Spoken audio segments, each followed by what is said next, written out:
All right, starting a new recording after a hiccup there on the last one. Welcome back, everyone, to the Collective Intelligence Block Party, the 13th Collective Intelligence Block Party. I did take your advice there, Brett, and disallowed participants from sharing the screen, and I'll just give permission one by one when we, but that's an important security thing. Anyway.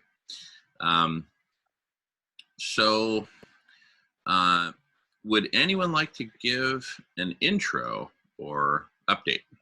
And feel free to do so before we jump into the topic space in earnest. I'll just jump in. Yeah, Brett. I'm just going to say hello to everybody. My name is Brett Warshawski. It says our Brittminster full of it there. I always forget. On my Zoom account, that's my nickname avatar, having some fun and paying homage to the great Buckminster Fuller. So I'm in the Northeast UK at the moment. I'm from New Jersey originally, global nomad, working on all sorts of creative things, whole systems design, socio-technologies, and all sorts of good stuff. Co-creation, really, I think we've kind of been part of a group specializing in learning about co-creation, and then you might say ushering in the age of co-creation, going from competition and the rivalrous into the age of co-creation as a epic, really epical transfer here. I used to think it might be the integral age based on Ken Wilber's work, but I love co-creation and I like the idea of an age of co-creation coming out of information age and industrial age. And they're always sort of, those ages are sort of object based, aren't they, in a way, like noun based rather than like industrial, enlightenment, information is kind of, how about an age of co-creation, an active or co-creative age? It's a little bit more active and based on relationships and consciousness and stuff. So I'm happy to be here. I'm here because I enjoy the community first and foremost. Number one, I love the people who show up on these calls and participate. I've been absent for a few weeks, just been super busy on the project and shifting gears a little as well creatively, which maybe I'll share here another time or later on. But I'm happy to be here and to see everyone and to participate in the collective intelligence. So that's me. Thanks. Awesome. 1,000,000% welcome back, Brett. So great to have you back. All right, and definitely psyched to hear more about your updates and what you're working on. So just jump in with that whenever you feel like it. And meanwhile, anyone else like to give an update or intro? My name is Ben Mattis. I live in Canberra, Australia.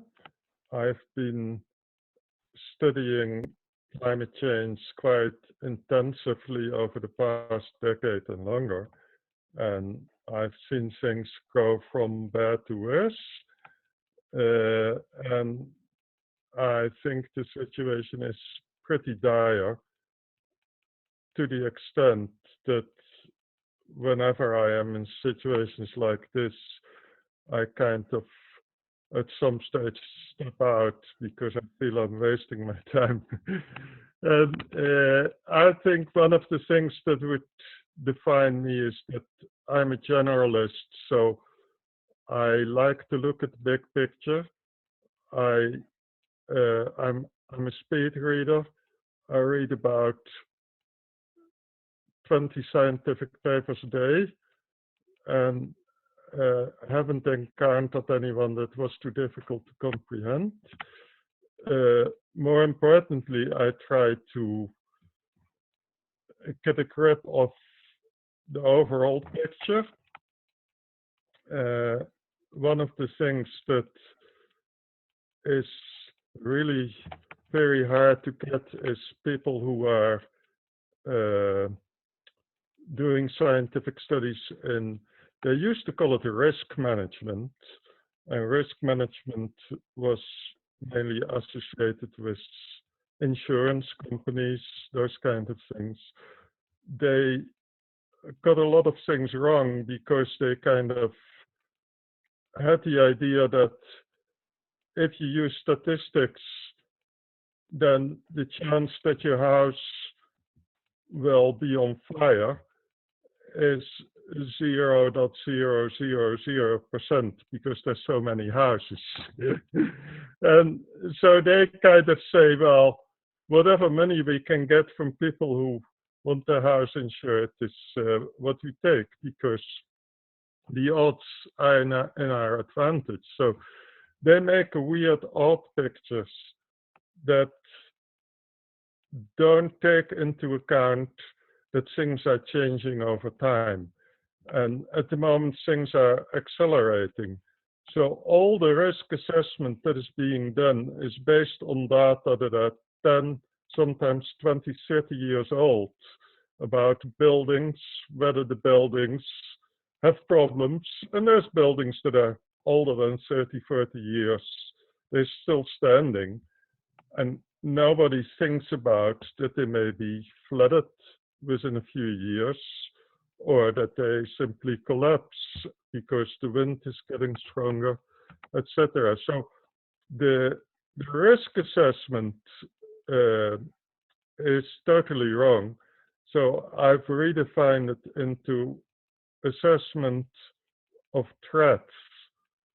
Threats, I mean dangers, and where the danger is growing, you don't talking about a risk anymore. A risk is inappropriate. The other thing is that the analysis that leads to certain odds in the assessment is wrong. So what we need is a better analysis. Now, that is very hard to get because very few scientists bother about those kind of things. Another thing that is really important is what I call filtering. So when I read scientific papers, I read them in the opposite way that other people read them, because most people, they read and they stop where there's a word they don't know, and they look it up in a dictionary and they go another step. And that means that it takes you a year to get to a complicated paper, because you'll never get it if you don't understand everything. So I worked the other way around. I started to see what I could get from it. I'm a speed reader too, so I picked the longest words and I glance over one A4 in about 3 seconds, pick out the words that are important, go through, and I try to get the gist of it. Now, that doesn't mean that I don't sometimes have to look things up because they're complicated. They are. Some of the things also take me a year to fully comprehend. But the thing is, I already had the gist because I read the abstract, I read reviews by others, and I looked at how the paper was used in peer-reviewed magazines, journals, and other studies. So I have a different approach than most people that allows me to see the overall picture. Now, I'll come to an end, don't worry. Stop me if I get too long. The No, thing is, Ben, you're fine. You're fine, Ben. You're doing just fine. Take your time. My overall conclusion, I hinted at it, is that some things are accelerating that a lot of people miss. And with a lot of people, I would say there's probably only 1% of the world population is aware enough about dangers that can occur certainly within a decade, about how climate change is unfolding.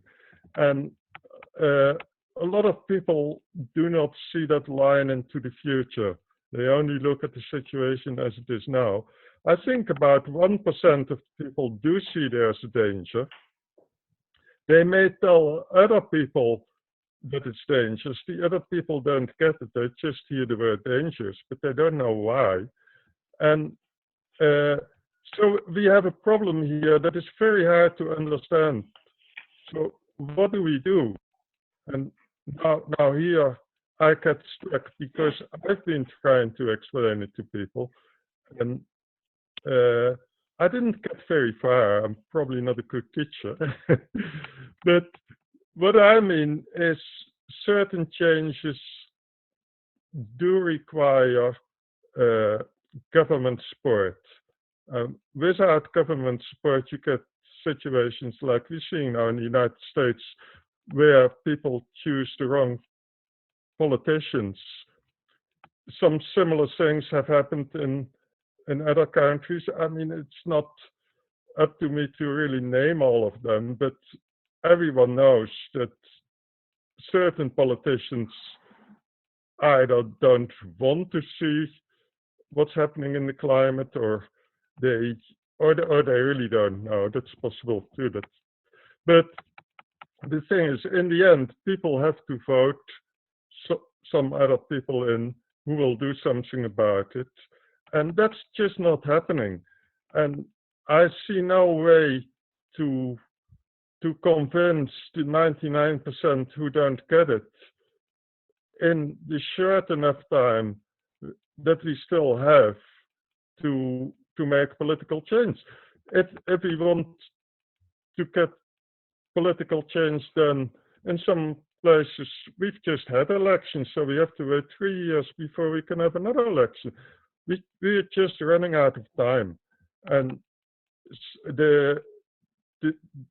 that is my big conclusion. Now, I'm not sure what to do about it, so we should talk about it. But anyway, I think that's a big problem, and I just want to put that on the table. Wow, very, very impressive, Ben. I think, wow, to read 20 scientific papers a day, speed reading, and to have the patience to skip over stuff you don't understand and, get back to it later or let it all digest. Sounds like you have an amazing intellect that is a much needed capability, certainly in the world and certainly right here on the Collective Intelligence Block Party, because what we're all about is bringing together our collective intelligence to take on these challenges of seemingly insurmountable odds. So more on that in a few. Let's let folks keep introducing and updating, because this is just fascinating. But I wanted to let you know, you are 1,000,000% welcome here, Ben. Welcome home. We need you here. We need you right here. So stick around. We're just getting started. I imagine it's pretty late in the evening there. What it must. Yeah. You're on mute. But anyway, yeah. All right. And James in Cork, Ireland has his hand up. Go for it, James. Thanks, Jim. And thanks for that, Ben. I think we have a lot in common in a sense, in a few things, I think. As Jim would probably attest to my email there last night, a lot of what you just said there is something that's very much going on in my head now at the moment. I'm sorry I didn't introduce myself. I'm James Desmond. I'm from Cork City in Ireland. I'm an artist, and I've been, with part of the group here for almost the beginning now, I think, and it's the place to be as far as I'm concerned as well. I'm very much like yourself. I keep an eye on a lot of up-to-date scientific papers and information, as well as watching the geopolitical system going on around us as well. And I wouldn't be here with the Collective Intelligence Group if I didn't think that there was any work in it. And believe you me, this is the only place to be as far as I'm concerned in the situations that we're dealing with and the situations we're going to be dealing with in the near future. And actually, I'm actually getting even more alarmed and worried lately because of my scrutiny of geopolitical situations and different news channels around the world and everything else. And I can see a lot of situations geopolitically happening now that are concerning me even more so than the climate, because of the climate situation and because of matters arising from it. And I think that there's a lot. I think there's a lot more now going on, and that there's a lot more of a blindfold being put over people's eyes. And it's time it's time now is for urgency for us now at this stage. I mean, it's always been urgent for us, but I feel that there's even more of a sense of urgency of late. And yeah, So that's all I'm saying. I'm here for the right reasons. I believe you are as well, as of us, as we all are. And we just need more. We need that 1%, as you said. So thank you very much. Beautiful, beautiful, James. Thank you. All righty, great sharing, everyone. Any other intros or updates before we jump in right into the heart of the topic?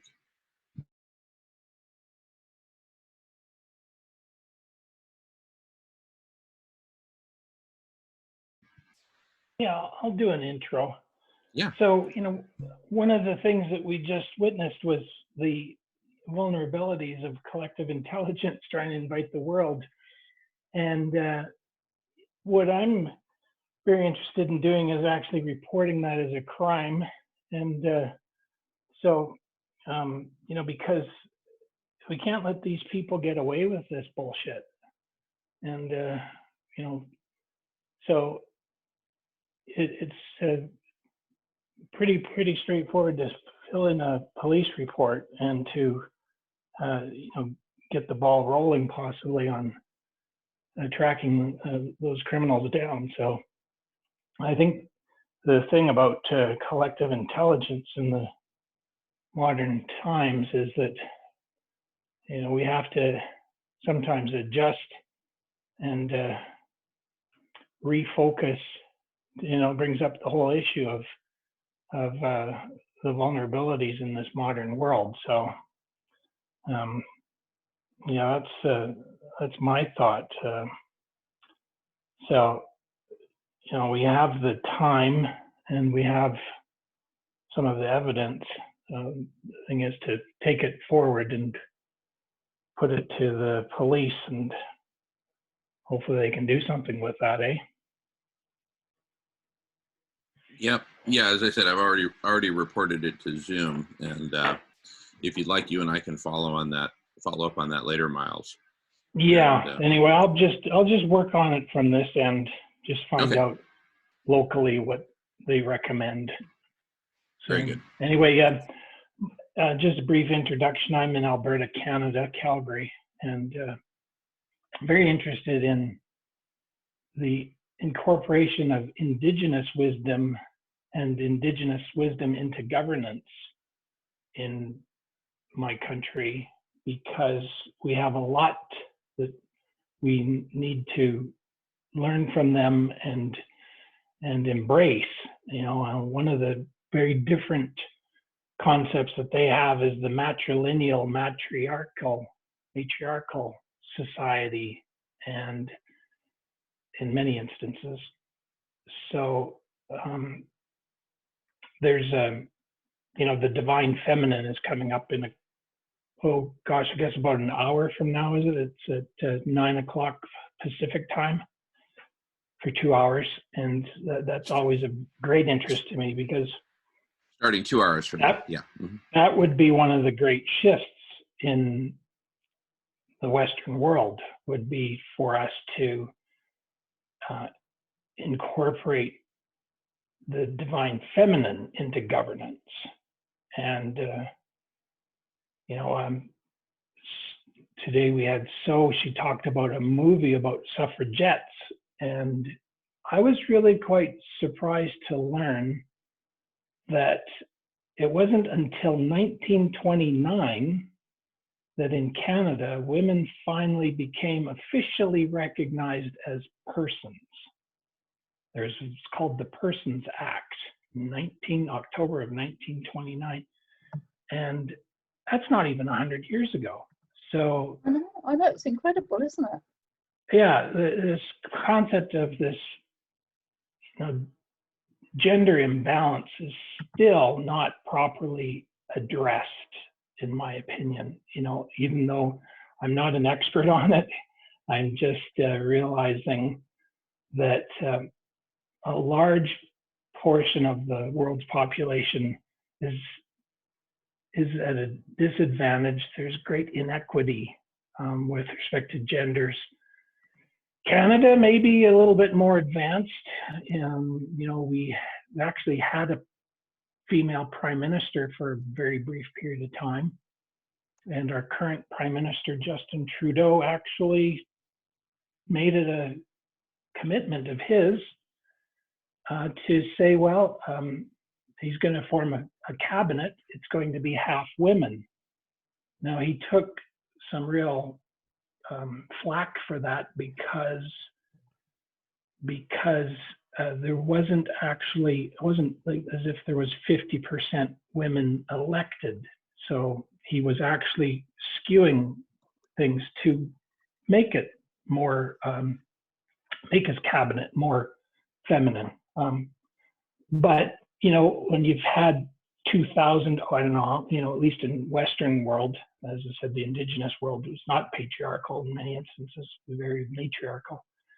So if you've got 2,000 years of, or whatever, of patriarchy, you know, sometimes you may have to really adjust things like Prime Minister Trudeau did. So anyway, in summary, I think that's something to incorporate into collective intelligence, and Jamin's doing that. It's got 2 hours dedicated for that on the collective intelligence block party. So thank you, Jamin, and great to be here.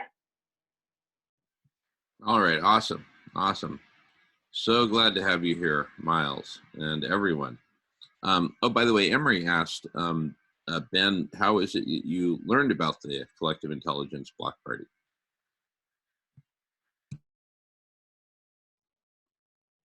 You're on mute, Ben. You're still muted. Yeah, just there you put go. my mic on. I watched the video that Guy McPherson was on, and I actually watched one that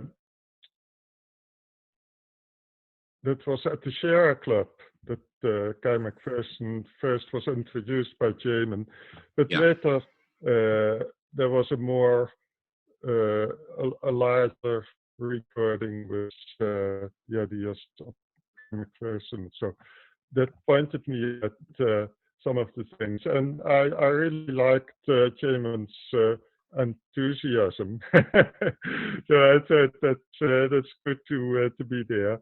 And another thing that sprang to mind immediately was that there's so much information out there, and when I just research one topic, I can be Googling for hours, and that doesn't, and I still find more things. I find additional things that are really important, and then I link it to all kinds of other things I've read. And the point is, I don't think there's a lack of information that is the problem, because I'm just one person. But for what Jamen is pointing at, a collective artificial intelligence that is faster in so many ways than one person like me is in finding things, could do a lot more. But what is missing is the analysis part. How do you assess if something is valuable or not? And there are certain things that need to be looked at in terms of algorithm. I think you need to really dig deep into the software to be able to have the intelligence on focus. Let's put it that way, because it's so easy to get distracted, and there's so much information, and it's not that that the information isn't there. There needs to be a way to put things in place and come to some conclusion. So if you read and scientific papers are probably a bit more easier because you can say, well, okay, it is probably like this. Another scientific paper might differ a little bit, but it is not quite the opposite, like you have in politics. So if we want to convince people in general, if we want certain things to go through politics, you will have to look at other ways to get the information out that is necessary. Now, how do we make people understand that something is very important? For most people, what is important is quite trivial. They will probably bother about what food they're gonna eat next. They look at how they're gonna pay their next bill, and they probably look among their list of friends who they're gonna visit, and that's probably all that's keeping them occupied for most of the day. So how do we get information in there? And especially if we say, this is very important, this is crucial information for your own well-being, as well as for the well-being of the rest of the people in the world and other species as well. So how can we convince people that something is very important? And I think the only way to reach people is to go through all these things they find important and to find the hook. So once you know someone cares a lot about their food, and you can explain to them, well, this food may run out in 2 or 3 years' time, then you may get his attention. So you probably need to tailor the information in a way that people who are looking for something will stumble upon it and will be informed that way. And that's one way to grow the need for people. Well, the need for people to know is there, but how do you get the information there? So it's not just a question of filtering the information and then coming with a ready-made solution that everyone will suddenly accept because it's been through the computers. No, we need to get the direction we want to go in, and we need to tailor it in a way that people who have all quite different interests suddenly see the importance of paying attention. So there's one point. If someone else has some thoughts on that. Yeah, I have a quick thought, which is obviously Google's mission of organizing the world's information became famous 20 years ago. I have kind of a very different mission, but it's the same mission, but one word is different. Instead of organizing the world's information, which is, I would posit, is largely done. We can always do better. But organizing the world's people. And so if you consider, for example, that right now we are an organization, we are 7 people organized into a certain Zoom video conference, and we all feel that we're very much in the right place, right? I feel that way. James has expressed that. Thank you, James, and others as well.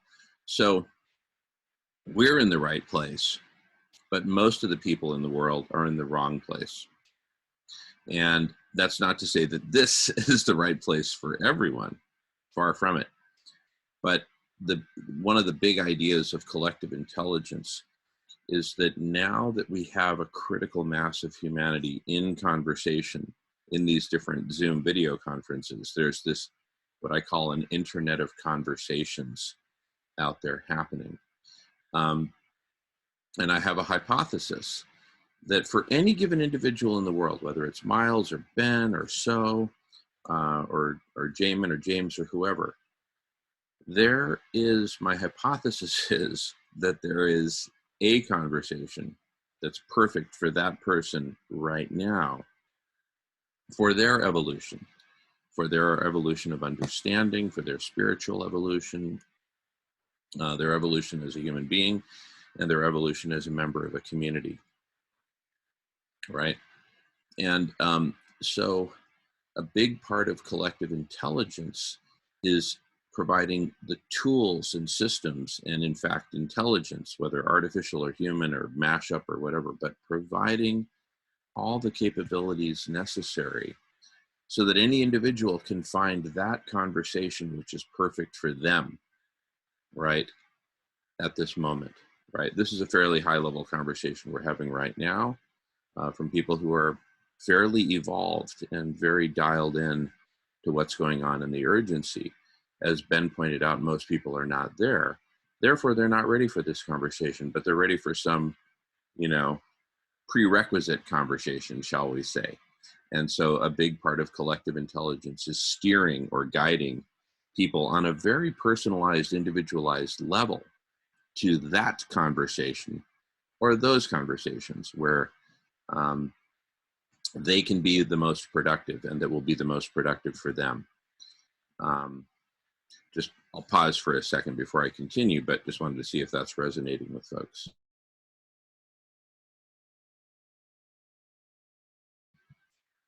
Thank you, Emery. Yeah, go ahead, Ben. Yeah, I like the idea, and that's why I think more and more opportunities come up technically because of technologies such as Zoom. And for a lot of people, the face-to-face conversation, and I mean face-to-face, I don't mean being in a physical presence, but seeing the face and hearing the talk is for them more natural, and therefore a better way to understand and follow what someone is saying. Now, I had actually almost given up on this because I had been expecting this to happen more than 10 years ago. I grew up in the Netherlands, and I did a lot of things in computers, and I decided at some stage that it didn't really matter where you lived, because in future we would be able to do everything we wanted from any place through communications. And so I ended up in Australia in this case. But for the conversation we're having right now, it doesn't really matter where I am. And that is the big difference. So we can suddenly reach a lot of people, and we can reach them now in a face-to-face setting, which is more natural to them. So we can appeal to demands, or even it's not just demands, it is they feel more comfortable when someone is actually talking and telling what to do. But let me go one step back. I just said I had kind of given up on this because I anticipated this to happen 10 years ago, and it took longer than I thought. So I kind of went back in my old skill set, and I thought probably the only way to get the attention of enough people that's needed is for me to write songs, and because that way I can reach more people. I can try and be someone who writes things, but most people in the world will hardly ever read a book. maybe a newspaper column, but the newspapers are all controlled by the advertising that keeps them going. So they will not even like to print messages like this. So forgetting about newspapers, forgetting about most of the media actually. And if I were to only focus on trying to get my message written and published in books, I actually know a few authors who did this self-publishing act, and they ended up buying their own books, a stack of books that they gave away to other people because no one really wanted to buy it. And it's a future I saw myself. So I thought, well, maybe we should try it in better ways. And I think what we need now is some good music as a kind of follow-up from what I'm saying. So I haven't got it ready, unfortunately, but I will one day. But I'm saying we need to make people feel comfortable, that they feel at home as if they are, but because they will be looking at screens like this from their own home. So we are going into their home. We need to make them feel comfortable and give them something not only that is interesting and important, but also give them something that is appealing enough for them to start listening a bit more closely. So that's why I say there should really be a good song now, so that a lot of people say, hey, I'm tuning in there.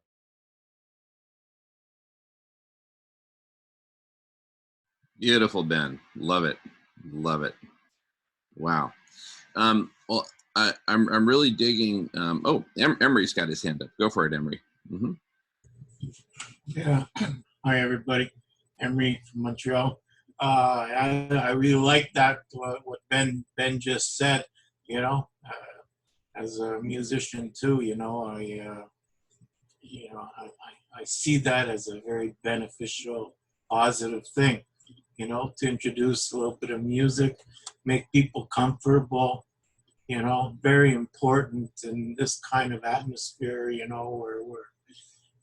where we're at the Zoom, we can't go out. We're limited to our mobility now, in these times. And I mean, we're getting slowly back one day, but we don't know how soon that's going to be. And, we should try to make each other as comfortable as possible. And this is a great way, get to know one another and talk about what things are important for us to focus on and look for ways to solve these problems, that exist and are pressing. So, I think it's very important that we continue and we can't give up. It's it's such an easy thing to give up. It's a lot of it's hard. We've got a big learning curve. In this technological age, there are a lot of tools that are available to us. But it's a learning curve. You got to learn how to use them to take full advantage of these tools. Like I recently came across the wiki thing, and it's very interesting the way that works. The more I read up on it, the more I see the benefits of trying to use that. So it's a learning curve, and we're here to learn and hear each other out and show our concern and our love for one another and and life on Earth. So I'm glad to be here. Beautiful, Emery. So glad you're here, brother. Great stuff. You know, all this is really resonating with me. And one of the things that I'm thinking, you know, so just visualize for a moment, right? Just imagine all of humanity being like in this pyramid. But the pyramid, instead of being a pyramid of wealth or anything as is typically articulated for that, imagine at the top of the pyramid, there are us, people like us, right, who have a very highly evolved degree of understanding, and we have faced the demons of planetary destruction, extinction, etc. We see what's coming, and we keep our eyes open, and we're talking about what we can possibly do. So we're at the very top, and then imagine that there's folks, you know, way at the bottom. The organizing the world's people is, regardless of where you are in the pyramid, you could be the lowest level of understanding. And let's just suppose, for example, that there's some really cool Twitch channel or YouTube channel or something like that, where it's some comedian who is hilarious. And what that comedian is doing is taking people at the bottom of the pyramid and taking them up, you know, a few notches, right? By getting through to them through comedy. Other people are creating songs like, Ben, what you're talking about, that helps take people from the very bottom up a few notches. And then for the people who are up a few notches, maybe there's like a lecture or a series or something like that that can take them up even higher in the pyramid, right? And so I actually have tremendous optimism that we can achieve this. Why? Because of all the different media and conversations and songs and comedies and everything else, I believe that those which have two attributes have a natural built-in advantage, okay? And those two attributes are the following. Number one is the truth, and the other is something, a strategy, a direction that is in the direction of saving life, right? If I'm out in the middle of the ocean and I'm drowning, right? And there's two boats that come from opposite sides. One's offering to throw me a life preserver. Another one is offering to throw me a sack of rocks. I'm going to be a lot more interested in the life preserver because that's going to save my life, as opposed to a bag of rocks that would weight me down and accelerate my demise. So I believe that those conversations and those channels and those media that have these two attributes, the truth and offering something which is life-saving, have an advantage for moving folks up the pyramid. So again, back to organizing the world's people. So now imagine there's all these different conversations up and down the pyramid, right? No matter where you are in the pyramid, there is some conversation that's perfect for you. We're moving you up, moving you forward into truth and into the saving of life, right? So anyway, just wanted to comment that. Now, I had mentioned, and just raise your hand or, you know, jump in if you want to share. Very encouraged. I don't like to go on long monologues, but sometimes I do. But just feel free to stop me or just jump in, raise your hand. But in terms of what I am proposing for what we can do, given the very little time that's left and the rapidly devolving situation, I call it a death spiral between planetary overheating and now with the pandemic, the loss of global dimming, just further accelerating the overheating. In the midst of all this, I have a proposal which really has three stages. So I'm going to articulate it relatively briefly, and then we can dig in. But the first stage is that there is a huge opportunity for the creation of what I call a community of communities.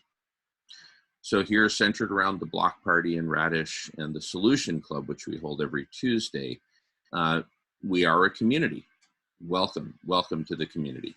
So we are one community, and there are literally millions of communities all around the world of all different kinds, but of in person, online, etc. And of those millions, there are a relatively small number that are essentially on the same page as us, right? We have certain perspectives that are very valuable within our community. Those other communities have very valuable perspectives that we either don't know about or don't know enough about. But if we were to create a community of communities consisting of those communities like us, which get it, right, are dialed in, are awake, and are committed to what is right, to saving life on Earth, so that we can then have the platform to figure everything else out. I know there's a lot of big questions in life, but if we end the game now, we won't be able to address any of those in this lifetime. So in the spirit of finite and infinite games, with a nod to Brett's Infinite World game, the only game in town right now, as far as I'm concerned, is continuing the game, not ending the game, not ending life prematurely. So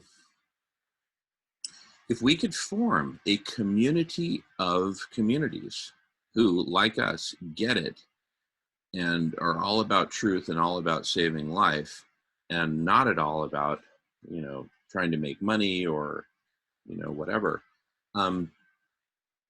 This imaginary community of communities, I think we could go way farther together than we're currently going right now separate. Right now we're fragmented. That's the reality. We know of a number of communities. I was making a list of communities the other day, and in fact, Brett, I included you and your community in that list of communities. Some communities are big and well known, like Extinction Rebellion and Rebel Wisdom, etc. Others are much smaller. Some are much more conversational, where it's many to many, like this one is. Others are more, one to many or two to many, like Joe Rogan. He's just essentially broadcasting. But the bottom line is, up here towards the top of the pyramid, there's a whole bunch of communities that don't know about each other that could. And I don't think we're too far away from getting them to all know about each other and get connected. So we've envisioned the forming of a social network, not of individuals, but of communities themselves.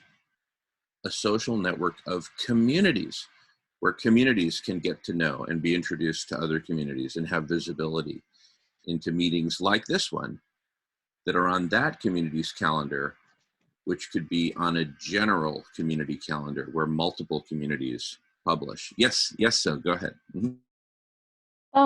In Extinction Rebellion, they are trying to pull together a movement of movements, which is similar to, except you're putting forward a community of communities. So they're doing it. Movement of movement sounds more political, doesn't it? I think they're thinking of things like bringing in the Labour Party, bringing in Greenpeace, bringing in the Green Party, and all that kind of thing. So yeah, you've heard about that, I expect, have you? I've heard that they are working on something like that. I didn't know any of the details. I just knew that XR was working on something like a movement of movements. Yeah. So, and frankly, it's obvious, right? We're only going to get so far, being fragmented and each doing our own thing. Their focus is on political movements. My focus is more on conversations that move individuals up the pyramid, right? So one of the things that that I'm proposing that we launch sooner rather than later is, and we've already got a cool URL for it. We talked about it on Tuesday, the Social Network of Awesome Communities. And that forms an acronym: Social Network Awesome Communities, SNAC, SNAC. So snack bar, and we have the domain for it, would be the Social Network of Awesome Communities. What defines an awesome community? So try this one on for size. An awesome community, I'm hereby defining an awesome community as a community of people who are urgently seeking. And so if you don't mind muting your mic when you're not talking, that'd be cool. It looks like you got all your video and everything sorted out, so that's good. Great to see you. So imagine that an awesome community is defined as a community of individuals who are urgently seeking the conversation. Well, what's the conversation? The conversation is what I referred to a few minutes ago as the only game in town right now. There's only one game in town. It's the conversation of how do we save life on Earth. It's going up to the elephant in the room and staring it in the eyes and saying, hey, nice trunk, right? Go ahead, so, yes. Well, I live in London and I get around a bit. So I've still found it incredibly difficult. I've been to Extinction Rebellion meetings.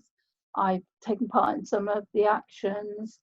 I'm involved in online communities, but I still couldn't get the conversation I wanted. Like I said the other day, I was going around with my collapsology badge on, and out of all the people, all the people asked, what the hell does that mean? But I only found one person who was on the page, and he was only there for a few minutes. So it's quite nice to be in this community because people have come across Guy McPherson and his videos, and they're already on the page of near-term extinction, which I just simply couldn't find anyone to talk about it with. And it's a bit lonely, you know. I just wanted to have that conversation. No, it's insanely lonely. I mean, can you imagine being aboard the Titanic and being the only person on board who actually knows that the ship is sinking? And Yeah, everyone like else that. is drinking and dancing and all this. I mean, it's crazy making squared. Power of 2. Power of 1, it's bad enough to know that the ship is sinking. That's bad enough. But to look around and to see the zombie apocalypse on board and to be, you know, in such a tiny minority. So that's why I'm proposing that we define awesome in those terms. So a social network of awesome communities. What's an awesome community? A community that is seeking with tremendous urgency the conversation. What's the conversation? How do we save life on Earth? So imagine that at the top of the pyramid, there's a number of communities that probably numbers in the dozens to hundreds that are having actual hard-hitting conversations like this one around how do we actually save life on Earth, given all of the complexity and disadvantages and everything else that we've been talking about, right? And I think that there's a very few communities that are actually looking at it from that optic. Like, for example, if you look at XR, right? And I've got great respect for their leadership and so many things that they're doing. I've got 99% gratitude towards them. But you know, one of my complaints about XR is rather than saying, okay, let's all get together and figure this out together, they're saying, hey, let's all get together because we have the solution. We, a number of us at the leadership of this, we've analyzed it. We're smarter than you. We figured it out. And here's what we figured out: that we need to decarbonize the economy and we need citizens' councils. Right. And, you know, while I generally agree with both of those, they are far from constituting a complete set of solutions, especially considering that if we decarbonize right now, which is what we're doing, we get loss of global dimming. So it's for me, their solution set, number one, it's too rigid. That's my biggest complaint. And number two, it's far too limited. And, you know, where we're coming at is from a place of, look, you know, we don't have the answers, but we have certain perspectives and information and whatnot in our community. And what we need is a community of communities. so that together with all of our multiple diverse perspectives coming from different angles, right, we can build a network. So from a network of communities. All right, Brett, we'll see you back in a few. Thanks, Brett. In Extinction Rebellion, I haven't found, there's one person, but I've found him in comments beneath Extinction Rebellion videos, commenting on near-term extinction and Guy McPherson and the aerosol masking impact, but that nobody, it seems to me, is talking about that at all in Extinction Rebellion, because they're very focused on this civil disobedience thing. They've got it into their head that's the only way. Now that's really been scuppered by this lockdown stuff, and the videos that they've put out since have been very weak, because without their let's all go to prison for the cause, and that's all been stopped because of the COVID-19 situation, that they seem to be absolutely lost at the moment. But what is good, I guess, is they brought all those people together that were concerned about the planet and they were feeling isolated. They brought a lot of people together. They formed their various communities. So I'm not saying that isn't good, but it just wasn't quite satisfying enough for me.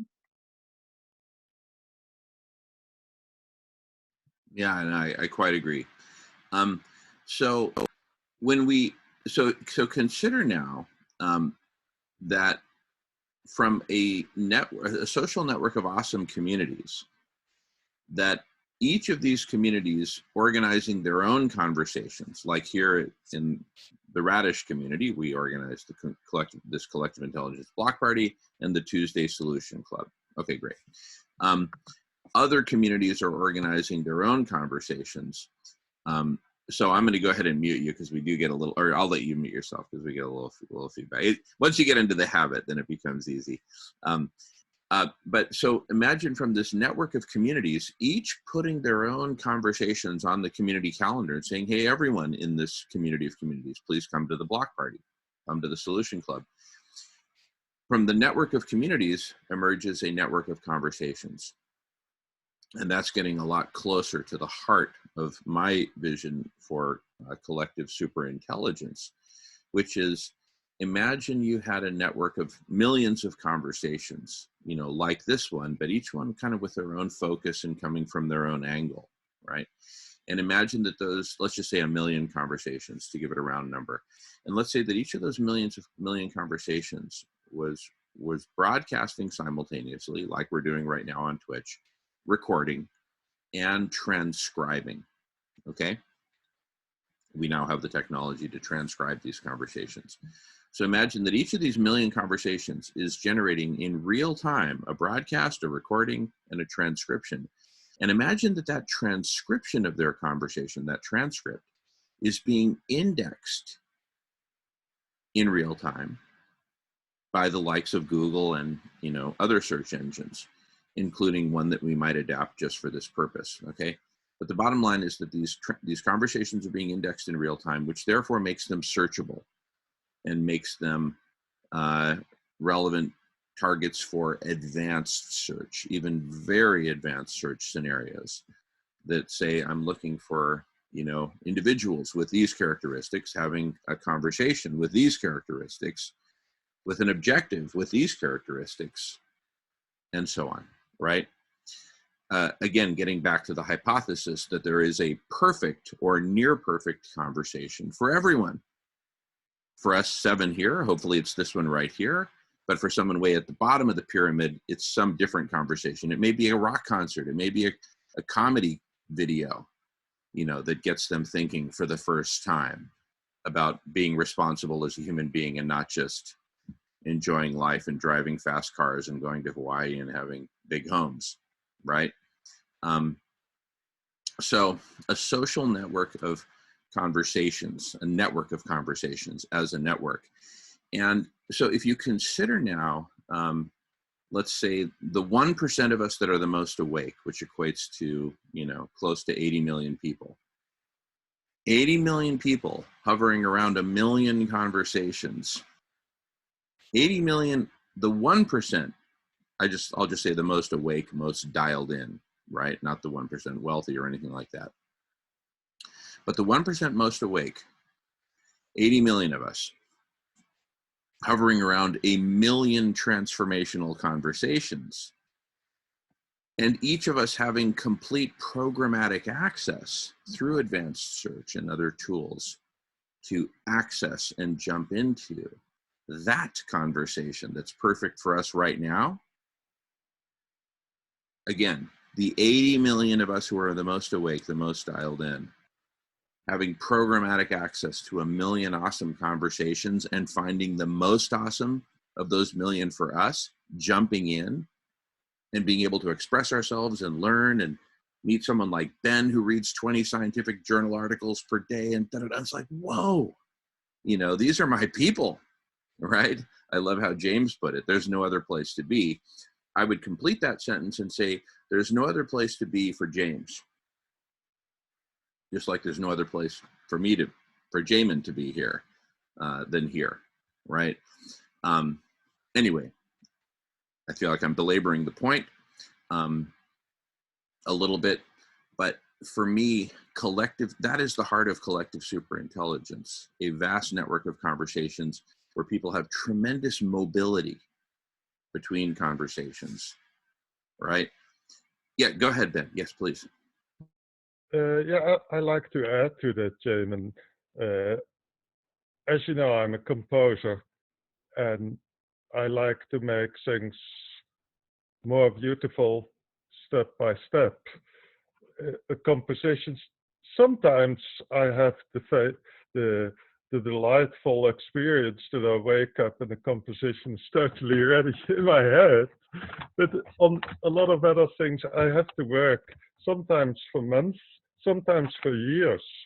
And it's not that I'm constantly working on it. You suddenly get an idea. I think this would fit right in here. And you were just saying that people will be looking for conversations.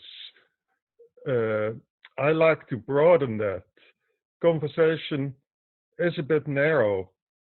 In my language, I would say people are looking for songs. So what people will do, they will hear the music, someone will put it together, and then you still haven't got the lyrics. Now, I am saying something here, and it may be just a short phrase that fits into the music, and someone else who has the idea, he thinks, hey, I'm going to use that. And I hereby say, yeah, please do, because that is something we should all say to ourselves. We say, if you've got a good idea, use it. Yeah, put my name in the credits if you like, that would be nice, but don't feel held back, because if there's something that is important here, that will allow others to become more aware. So if there's someone who says something in a beautiful way, but without the music at the background, someone else will add the music. Someone else will add the video of the flooding, of the heat wave, of whatever is going to come if we don't take action. And then someone else will also be able to visualize the action that needs to be taken. Well, it is pretty hard to visualize that. And rather than having a lot of letters flash on the screen, this is the legislation we need, that's not going to reach many people. So someone will need to say, okay, now that you see the problem, here is something we can do to improve the situation, and I like to show it. Now, someone shows it someone else is better at putting all that together. Maybe someone who's good in animation, someone in graphics. You need the skills of 1,000, 1,000,000 people put together, and everyone somehow manages to get their part into there, so that it becomes a rounded off production, so to say. And of course, someone else will also be the producer. And that doesn't mean that the guy who is the producer says everything. No, a good producer actually uses all the good fragments that he has and puts them in the right order. And someone else sings the music to the right steps that is going there. Now, that is my musical background. So for some people, a simple conversation might do, and they don't want the background music. So we should have it like MIDI, that you've got channels. So you've got the one production, and it is a multi-track production. It is multi-track in the sense of people can listen to it in any language they want. They can put the music louder or softer, but listen more closely to the voices. Someone else may want another variation of it because they want something more worked out that they have problems with, until they see why it is so important to do it in this way. So they want the extended version, and there is not one single extended version. There is maybe 1,000 ways to explain something, until everyone that really is looking for solutions can see why this works better than this. And this production we need to work on. So I don't think it is a simple conversation, but every conversation we have here will help. They will help. People will take notice. So don't feel like you need to take this fragment out of my video now and put it in front of there. Just take note of it and do something with it. And everyone does it in the way that they are good at. And if we get people to seriously think about things, they feel the urgency and they will put all their skills behind them to make this work.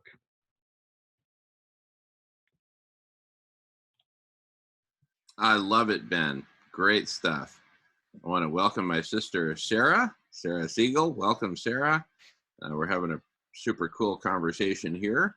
And with you here, now it's perfect.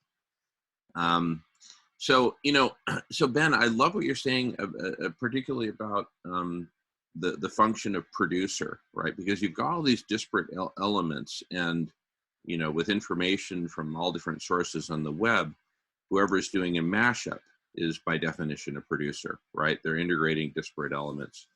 Now, just imagine though, I often use, all right, Sarah, yes, welcome, fellow climate healers. We're all, we by the way, we have a number of folks who joined from Vegan World 2026, from climate healers. So there's different communities that in turn make up this community. So in a way, I'm a producer, right? Who draws from disparate communities and points of view. So Ben, I use the term conversation in a much broader sense. And so imagine that you have a bunch of musicians and poets and philosophers and a couple scientists and a couple political commentators all in one big Zoom video conference where they're saying, and they're working on producing the song, right?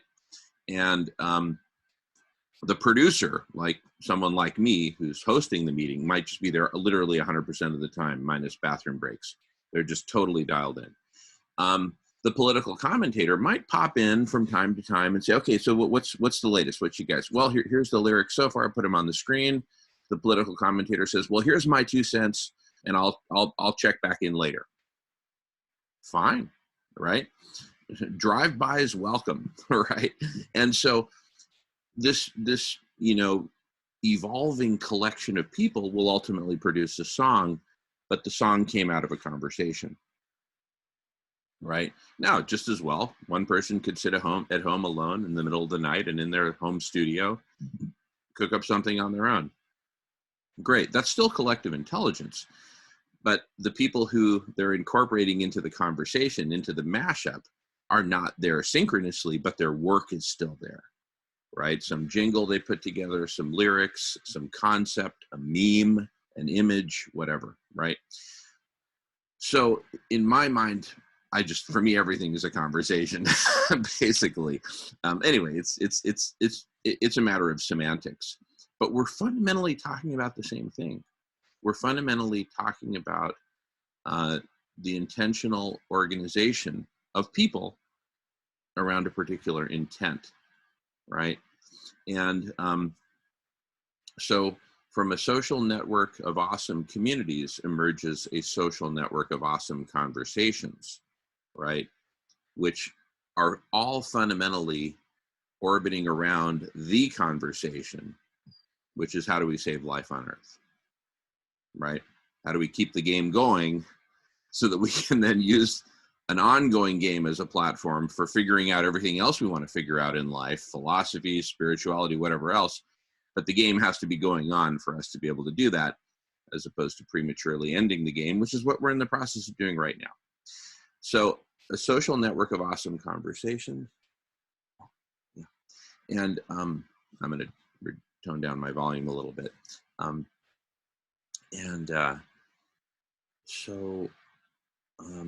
With this tremendous flexibility in switching from conversation to conversation and always searching for and finding that conversation that's perfect for you.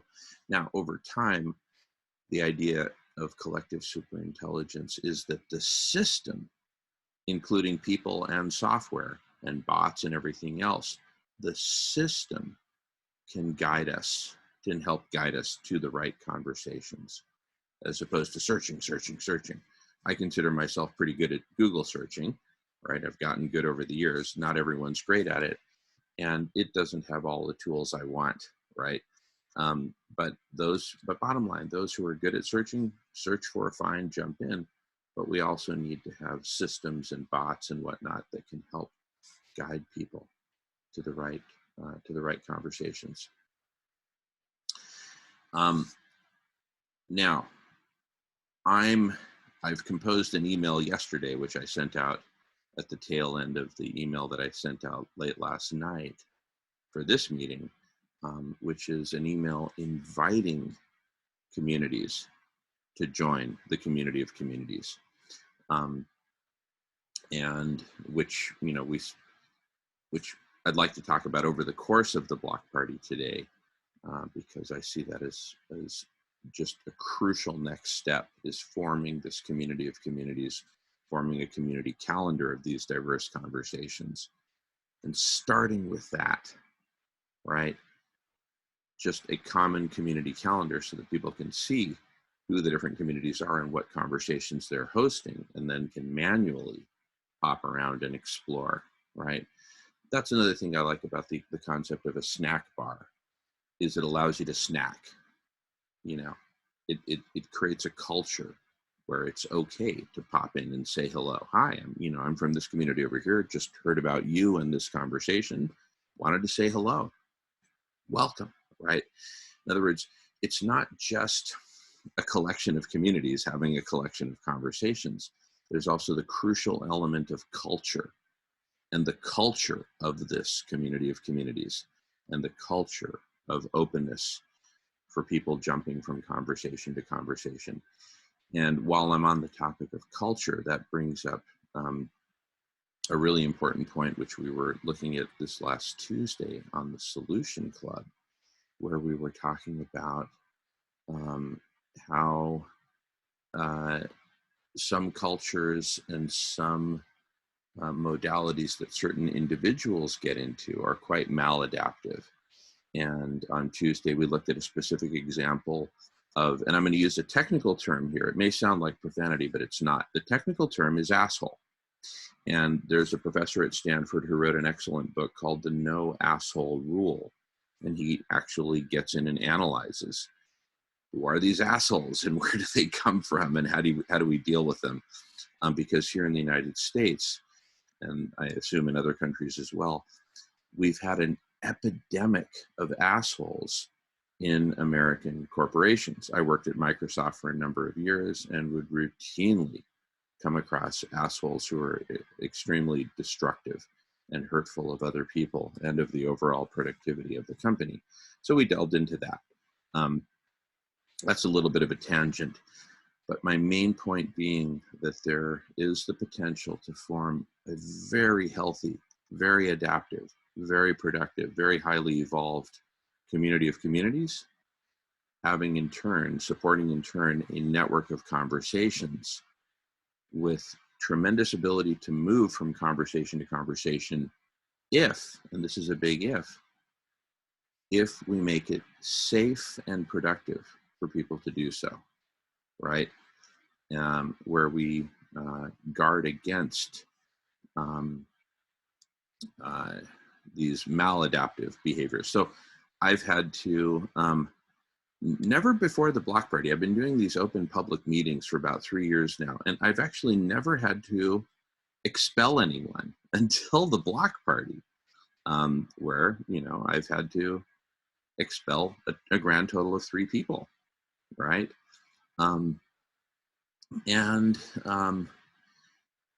Fundamentally because they were hurting other people, right? And in some cultures, it's not, and Sarah wrote a comment here that she worked at AT&T back in the late 90s and mentioned corporate assholes. No, it's a real epidemic in the United States.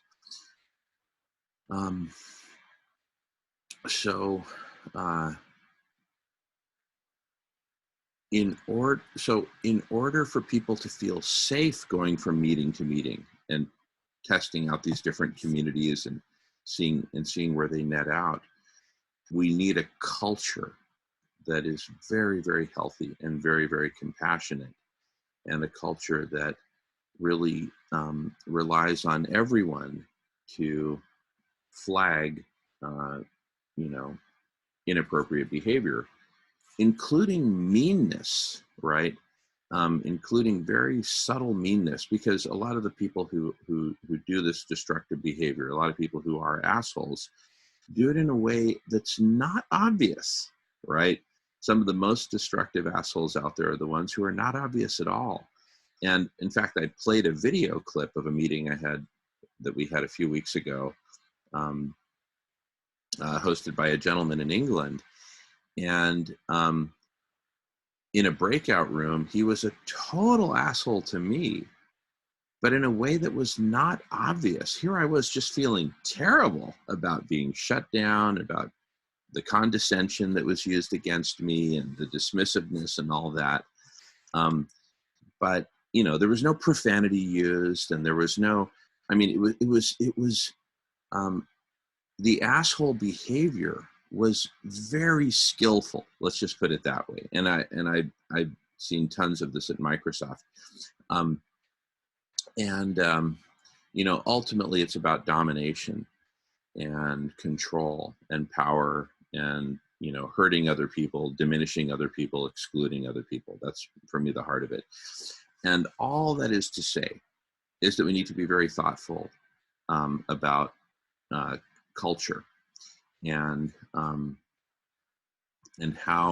rules, right? And how do we carry these meetings in a group of folks like us? It's easy, right? Because we're all thoughtful and considerate and polite and whatnot, and so it's easy. But when you have 80 million people, right, it may not be easy. So we need to figure that out.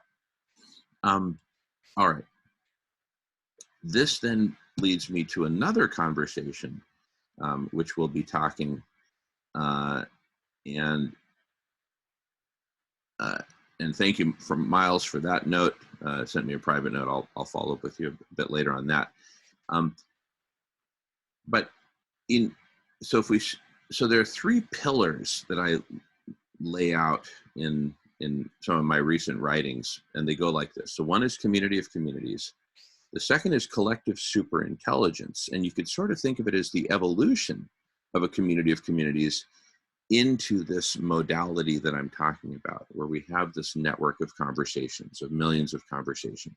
We have the appropriate culture, appropriate rules, appropriate systems, tools, etc., to facilitate people finding the perfect conversation for them. The third pillar is, and this is like a logical progression, community of communities evolving into a collective superintelligence.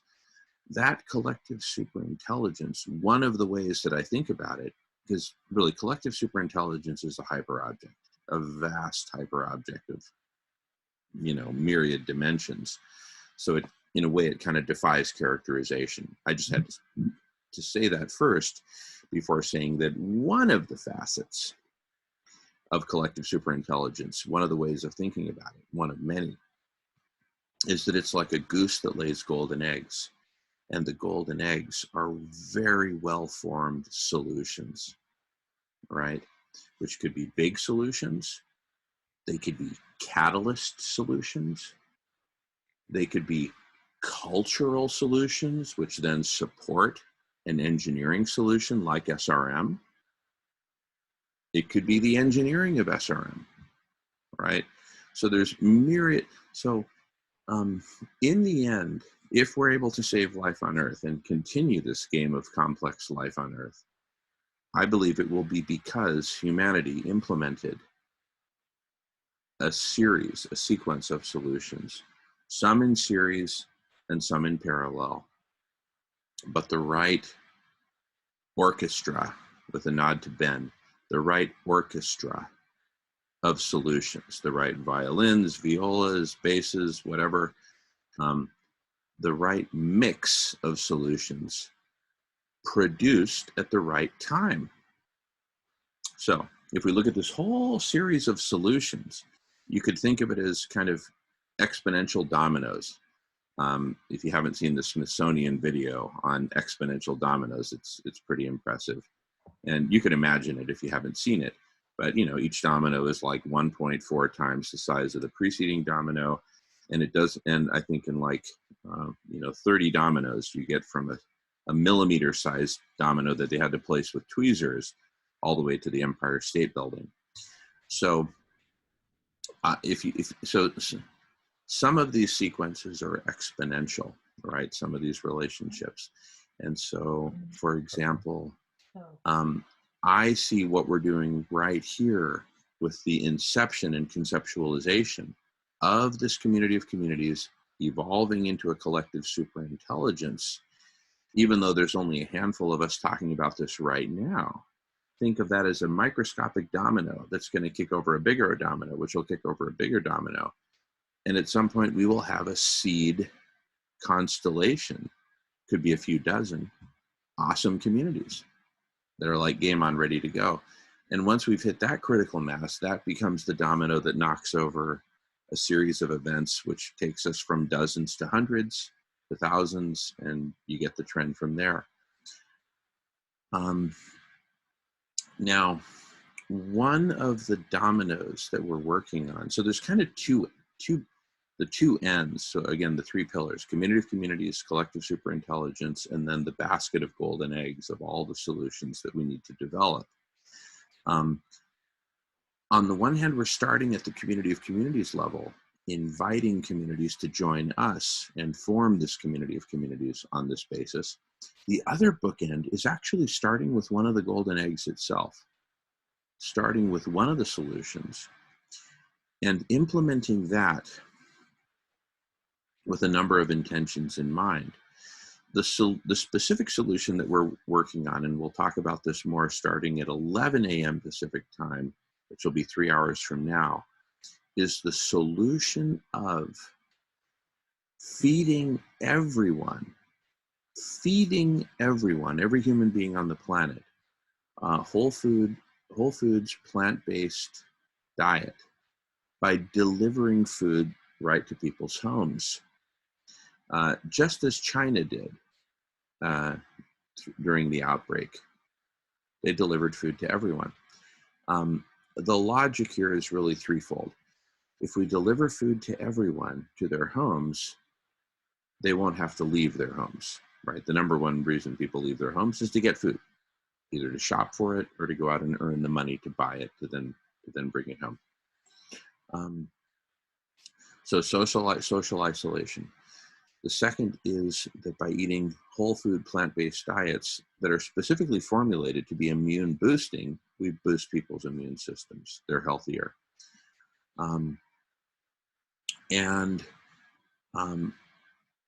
When everyone is at home eating food that's been delivered to them and connected to the network of conversations, like through this medium, I posit we're going to have a whole new experience of humanity, right?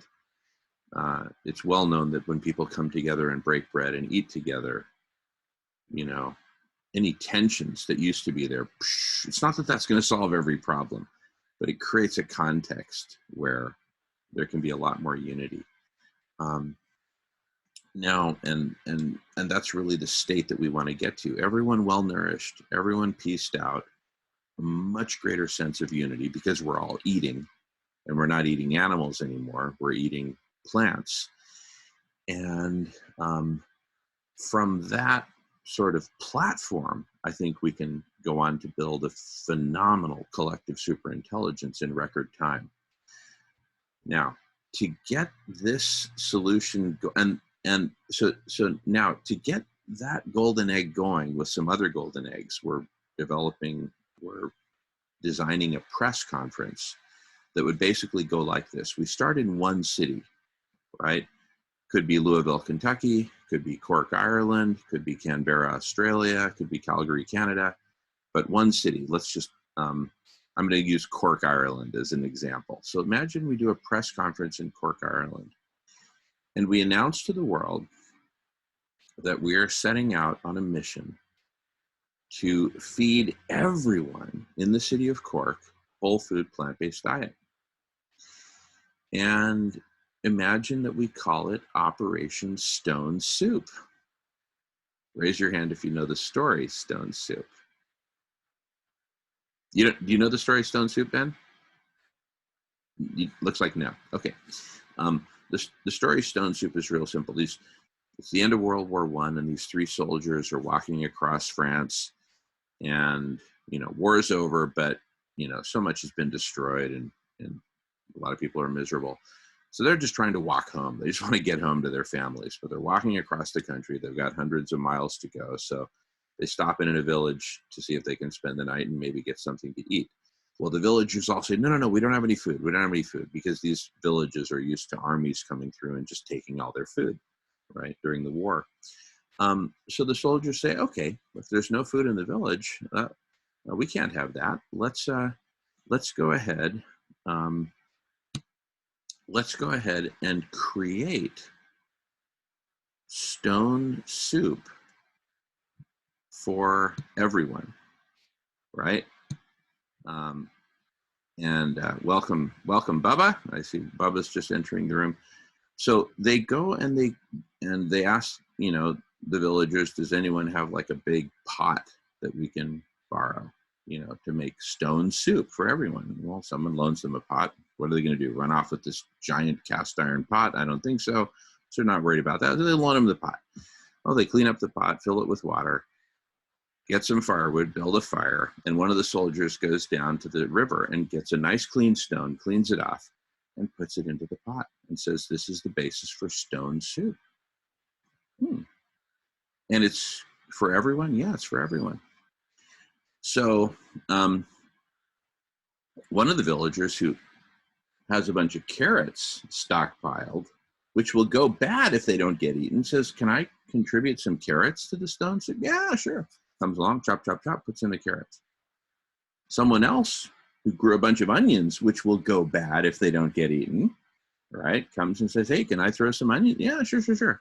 Well, you get the trend. Little by little, People contribute what they have, what they're able to give, right?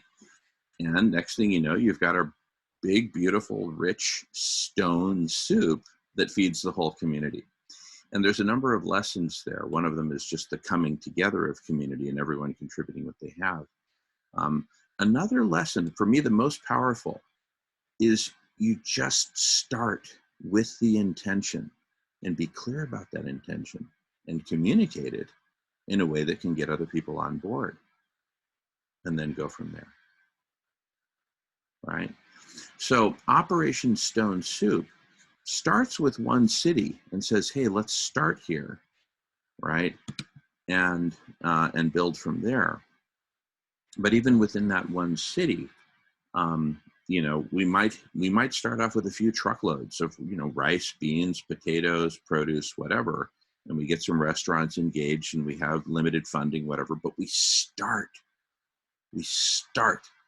That's the key.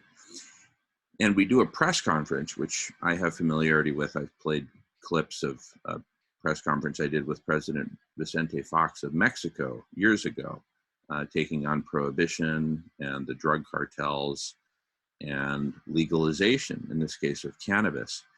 And that press conference and that movement that we did, that we led together, President Fox and I, changed the course of history as regards prohibition, drug policy, legalization, etc. And I've talked about that, happy to talk more about that. But all that is to say that I'm very good at putting together press conferences. And that's not to say that what we're going to do is going to be totally successful and change the course of history. But for me, it feels very much like it has tremendous potential. So we're working on it. So we do that press conference. We announce Operation Stone Soup. We say, look, we're going to feed everyone. We go out big and bold, right? And we announce our intention to feed everyone in the world and to build a global movement to do this. And then we're starting here in one city. The media is invited. They come to the press conference. We have a whole team of doctors, by the way, working on the different medical aspects of pandemics, of diet, of whole food, plant-based diet, et cetera. So we're working on that. And likewise, we'll have different teams of experts spanning different realms: agriculture, nutrition, logistics, the restaurant sector, et cetera. And at the press conference, we don't just talk about food and pandemics. We talk about this as the first step to bringing humanity together, taking care of humanity, humanity taking care of each other, humanity putting on its oxygen mask first, so that we can then attend to the oxygen masks of those sitting next to us, our brother and sister species, who are rapidly going extinct, right? So, and at that press conference, we say, look, this is just the beginning. Feeding everyone is the beginning. The bigger picture also includes collective superintelligence, this community of communities, and cooling the planet in time, which can only be achieved in 2020. It can only be achieved through SRM, cooling the planet in time to save life. There's simply no other way at this moment in history. If it were 1963, Silent Spring, totally different story. But we're not in 1963 anymore. We're in 2020 and things have progressed. So we co-create this as the press conference that changed the world.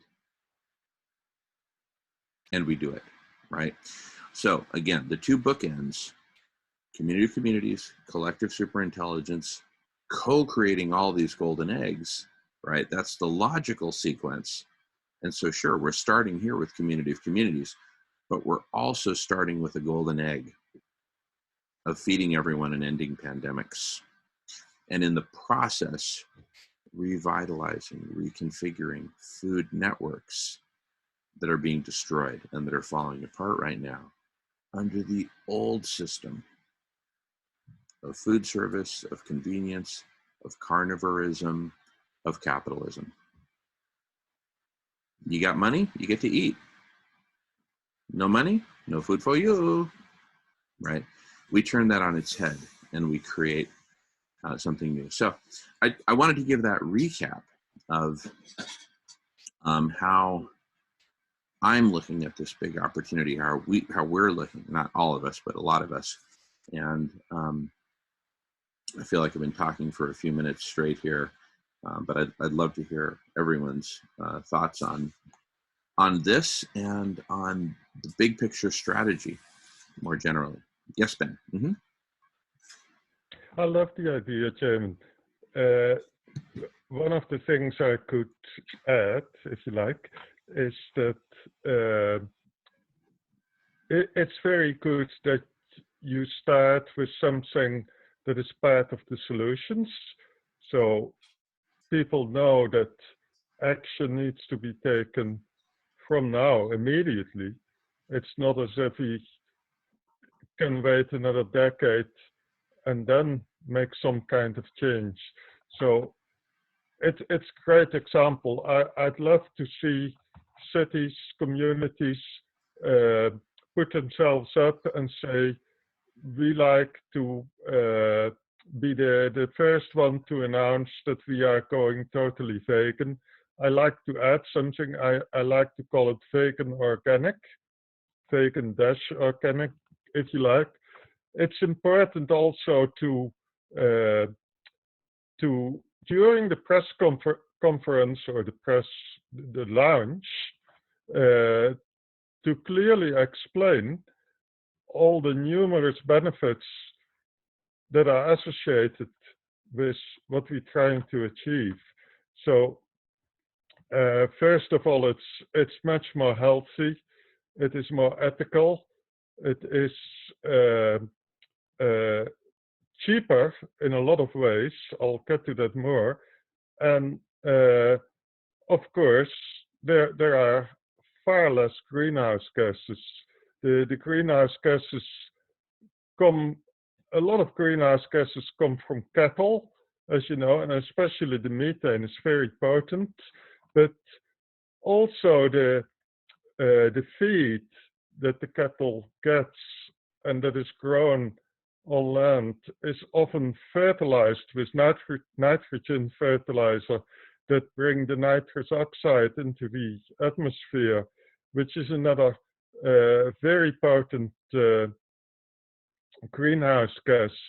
And also there's a lot of methane that comes from the natural gas that is used to produce the nitrogen fertilizer. So there are so many ways in which you can show that this goal of starting a vegan, organic, food-based society is more beneficial in so many ways that it requires a good launch. And I would say we need to have some of the top experts in certain fields, like in atmospheric science, to show about the greenhouse gases, the people who can show the nutrition value, that people don't have to worry about not getting enough nutrition when they're shifting to a plant-based diet. Also the amount of land it takes, because it's actually a lot less land, because when you have cattle grazing, that takes a lot of land, but also the cattle are fed a lot of crop that takes extra land. So by using an all vegan diet, you actually can make do with far less land than compared to diets that include a lot of meat. But also important is the amount of water that it takes to make it work. And so what I envisage is that we work towards a launch where we have a city or even a small town, a village that says, we're going to do it. We are going totally vegan organic. We produce a lot of the food that we need right here in our own neighborhood. We start community gardens. which is another good idea to get everyone along, because not everyone has a garden big enough to do something. People who live in apartments, high-rise building, well, not in a village, of course, but you get the picture.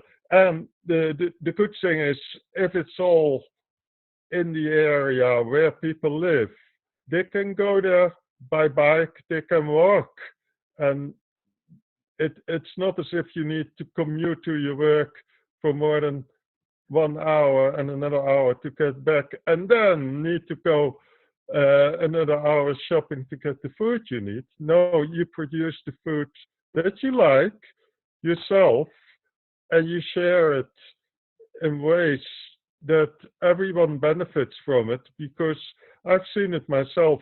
We had a lemon tree in the backyard where we lived, and that lemon tree, at some stage, it had probably 200-300 lemons hanging off it, falling on the ground.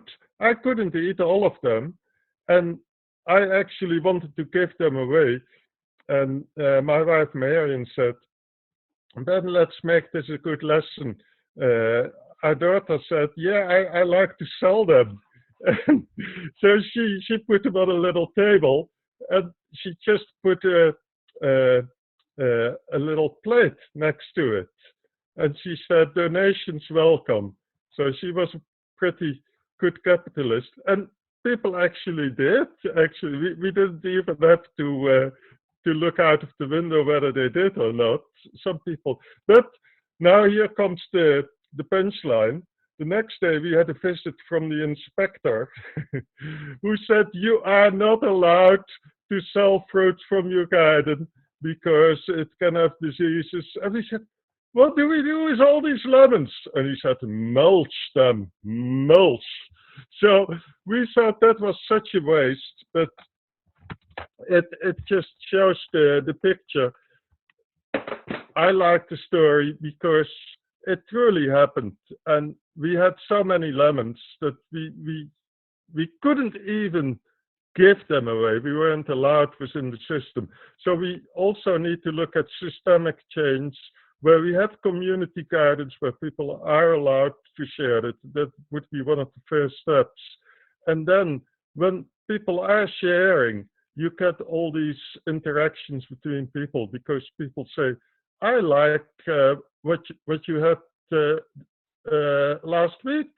What was it?" So they start talking about it, and people start growing the things that they see there is a demand of. Because where we lived at that time, we had this community garden. We actually contributed to it, and it didn't work. Why didn't it work? A lot of people came, and they did not just take the fruit, they took the whole tree. So whatever we planted, they took away and they put it in their gardens. And in the end, we kind of had to choose things that weren't that attractive. It was really, you could eat it. And so they left it. And that was in the end the community garden. And it was more a tree garden with non-edible food than it was a really community garden that could feed people. But maybe it was 20 years ago that we did that. Maybe it changed now and things ago, but I haven't followed it up, but I should really. But what we should do here is we should have this launch done in a place where everyone is committed. And that is really important, because then you don't have all these silly problems that I just went through, because everyone will sort things out, organize things in a way that work. Everyone will put the best foot forward, and we get all these experts during the launch to talk about the scientific part of why this change is good, and we may even get some economists in to explain why it makes more sense financially for people to do it in this way. But I guess the proof is in the pudding, in the sense that when people see that there's that people can have a nice dish from what they're growing themselves. And they don't even have to spend any money because they replant the seeds that they get. And that's how it's worked for ages and ages in the past.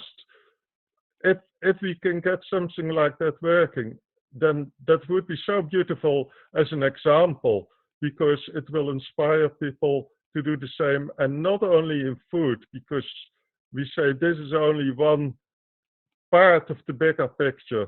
We also need to look at how we use energy. We need to look at all kinds of other things, and we need to,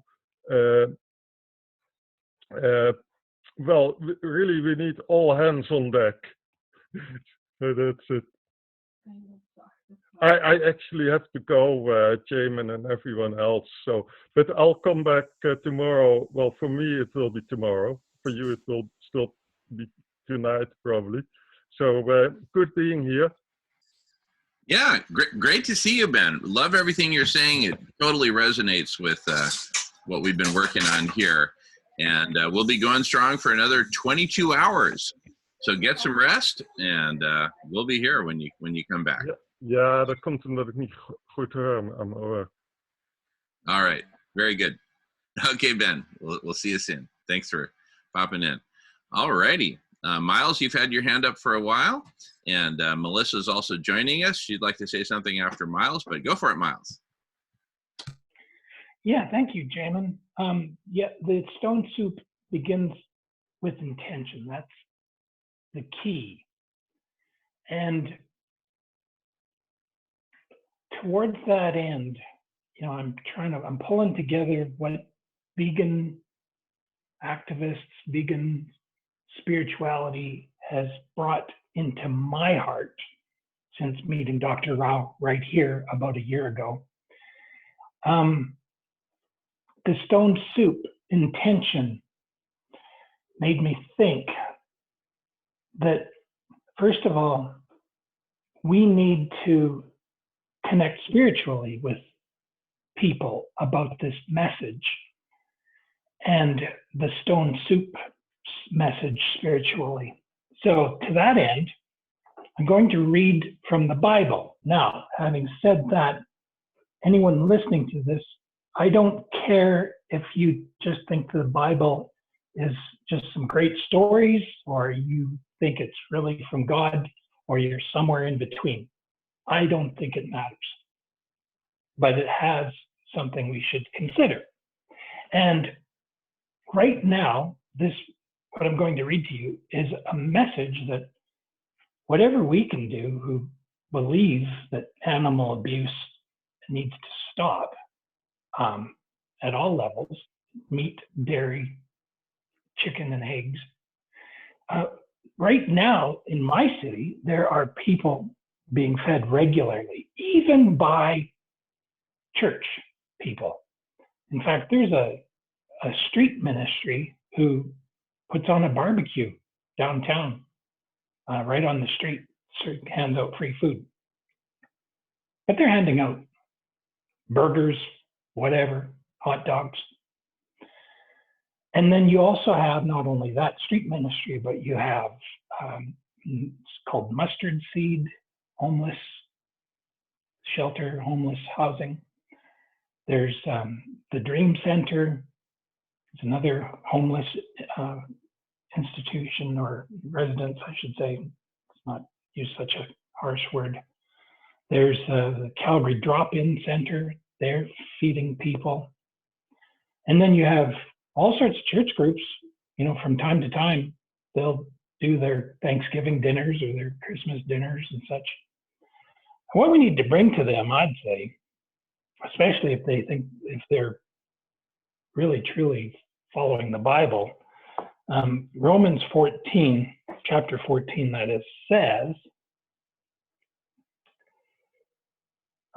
let us, starting at 19, here's some phrases. And what I'm thinking of is some of these we should have as banners.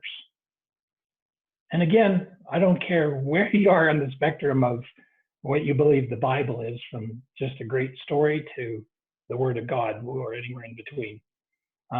Nevertheless, these are the statements in it. Let us therefore make every effort to do what leads to peace and mutual edification. Now, just south of here, I was shocked to learn about 2 days ago that I am within half an hour drive of the worst location for COVID outbreak in North America. The worst in North America. It is at a Cargill slaughterhouse. And I'll put a post to a link to the Canadian Broadcasting Corporation recent video about this. And kudos to the reporters. They've actually used the term slaughterhouse, not meat processing, meat packing, all these other nice little benign terms. They're calling it out as a slaughterhouse, where the people who are, it's reprehensible. I'm ashamed to say I'm Canadian, because the people that are typically employed in these slaughterhouses are new Canadians or refugees. And what I just said is, let us make every effort to do what leads to peace and mutual edification. How is it mutual edification putting the disadvantaged people to work in these house of horrors called slaughterhouses? Okay. Now, the next one. Now, this could be the banner that people stand out who believe in vegan and organic, stand out in front of churches everywhere. Romans chapter 14, verse 20. Do not destroy the work of God for the sake of food. Period. Full stop. We are destroying the work of God for the sake of food right now. We are destroying people, as I just said, at this Cargill plant, just south of where I'm living. And, if somebody's out there calling themselves Christian, they should really examine their practices.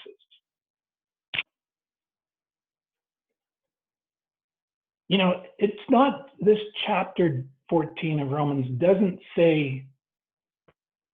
command you not to eat meat. It says if you have great faith, go ahead, eat meat. Now, it occurs to me, the only people who have great faith who had a right to eat meat to survive were the indigenous people. When they lived traditionally, they had enormous respect for animals, and there were no zoonotic diseases. There's when Europeans came across, they brought, I believe it's 24 zoonotic diseases to North America. They believed there was syphilis here. That was the only disease. And there's a lot of bullshit being perpetrated about, the indigenous people, the Aztecs, the Mayans, they did all this human sacrifice. We don't understand what it was like for them. This so-called human sacrifice, where yes, maybe there's evidence of mass burial graves. Those weren't human sacrifices. I'd say that those were mass graves because of all of the zoonotic disease that was brought to them.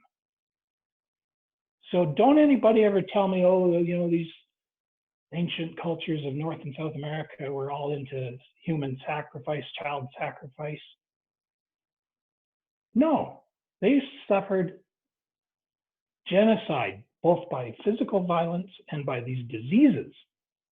that we're still contending with because we haven't smartened up.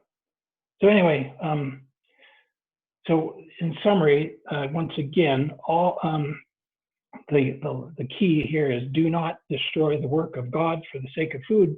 That should be a banner that we take down and present to any and every church group or any other group that's serving burgers and French fries and hot dogs and other terrible food to people, and tell them, you know, we're not gonna resort to any coercion other than just, you know, point to that statement and say, why don't you convert your meals to organic, healthy, vegan food? And in a sense, those people are already got the stone soup started for us. We just have to go and start saying, you're serving the wrong food. This is the stone soup concept. Just change your menu, change your ingredients, and reach out, especially to those people that are being taken advantage of, forced basically by, you know, a societal manipulation that forces them as refugees and disadvantaged to have to take the worst jobs imaginable. That's reprehensible, and I condemn it. Thank you. Beautiful, Miles. Wow. Wow. And, you know, adding to that, I think that the best way to get all these different groups, like you're mentioning, you know, hey, kudos for giving food to the needy, but change, you know, but please change the diet, change the menu, and for all these reasons that you articulated so well. I think the best way to get through them actually is by leading by example. Again, taking that one city, if it's Cork, Ireland, if it's Calgary, Canada, whatever, but take one city and do it there at scale, launched with great fanfare, this big press conference, because the hidden, one of the elements of logic of that strategy is that all the vegans around the world will go crazy when they hear about it. And they will clear the desk to get online and get on the video conference and say, hallelujah, finally a city, one city that gets it, you know, I'm here to support, right? One thing you'll see about we've gotten to know firsthand about committed vegans like Sarah, who's here on the call. Hats off to you, Sarah, for committing your life to this movement. Is committed vegans, when they see something good that's going on, that's moving the movement forward, they will support. They will support with so much passion, and they'll spread the word. And so I believe that in order to get together this critical mass, I've talked about 1%, but frankly, I'd be happy with 0.001%. So 0.001% is 1/1000th of 1%. 1/1000th of 80 million people, which is 1% of the human population. So 0.001% is 1/1000th of that, which is 80,000 people. I would be overjoyed with 80,000 committed people who get it, who are dialed in, and who are like, all right, let's do this. Let's lead the charge. Because coming together in a collectively intelligent framework like this one, let's say those 80,000 divide themselves among 1,000 different conversations, right? This would be one of those conversations. There's 1,000 going on, and we're able to cross-pollinate and really get to know each other, this community of 80,000. Obviously, not everyone is going to know everyone other, but we all get to see the full spectrum of conversations. We all get to see the size of the community and the level of activity, and it's like, wow, this virtual city of 80,000 is the city where I want to live, right? For this 24-hour period, I live in the block party. Ask Melissa. I live in the block party, right? I'm, you know, conspicuously absent from all other duties and responsibilities for this 24-hour period. So we're it's kind of like I'm the de facto mayor of this virtual city, but now we're talking about creating a virtual city with thousands of conversations. So I think we're fast on the path to getting to that place. And it was mentioned earlier, we need you know, real commitments from the city. Ben was mentioning this, having gotten shut down for trying to give away lemons, for crying out loud, right? So one of our requirements, one of the criteria, is that the mayor of the city be fully on board, and that the mayor commit to and actually bring to the table, to the party, a bunch of pillars of the community: religious leaders, community leaders, education leaders, you know, government leaders, you know, fire chief, those sort of pillars who when they speak, the community listens. And so we're looking for an ultra committed community is the bottom line.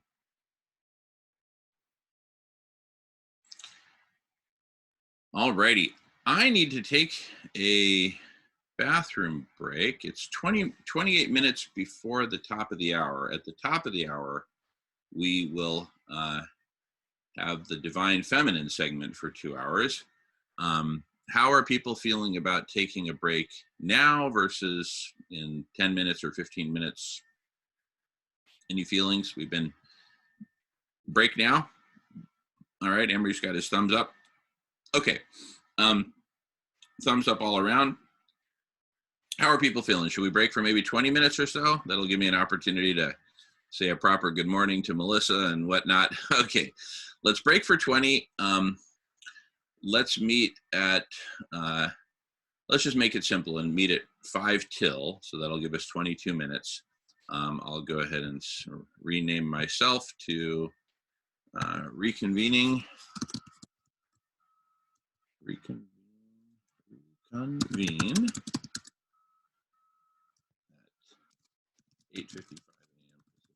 Okay, so I've renamed myself to that. And if I turn off, okay, I will go ahead and stop recording.